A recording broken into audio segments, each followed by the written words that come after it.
พอไม่ได้นะให้พอดีเพิ่นมาจบหนองสาของบ่ลงอยู่ข้างกัน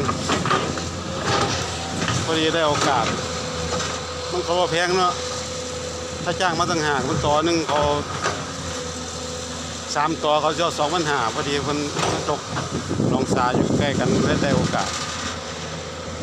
ให้เพิ่นจบต่อไม่ให้3ต่อเพิ่นเอา400แต่โอเคถือว่าใช้ได้บ่แพงบ่ส่วนมากเขามีแต่เอา2,500ถ้าจ้างมาต่างหากเนาะแพงโอเคจบเรียงน้องสาว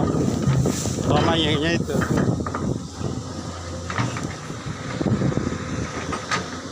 ต่อมาเป็นใหญ่หลายเขาคูเองบ่ได้เป็นน้ำเสียงนั้นแน่น้อยนึงแต่ว่ากับบ่แพงบ่ถือกับเพราะจ้างเพิ่นได้เนาะเพิ่นก็เฮ็ดดีอยู่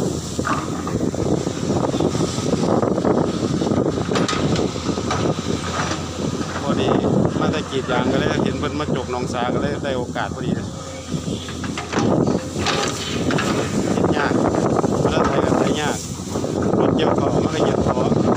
เขาก็จมอยู่รถเกี่ยวเขาแล้วมาเหยียบต่อไม้โอ้น้าจะมีรถเกี่ยวมีต่อไม้เนาะบางทีก็ย่างเหยียบ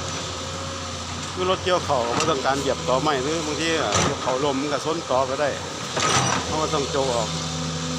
ได้โอกาสพอดีสวัสดีครับพี่น้องพอดีมันมีหูหนูเขาก็ให้เป็นโจออกกระทมไม่คือเก่าถ้าเน่ากูเองก็เป็นมือเวลาหูหนูอยู่ข้างคันแดนบาลงแต่ว่าก็คือว่าละพอเป็นขั้นกระจกหายอยู่เป็นหูหนูลมมานั่นกูละพ้นเข้าไปได้น้ำซ้อพร้อมก็ได้โอกาสได้เพิ่นขุดหูหนูไปพร้อมก็ดีน้อยนึงก็จะเป็นต้องไปขุดเมื่อยเนาะได้โอกาสพอดี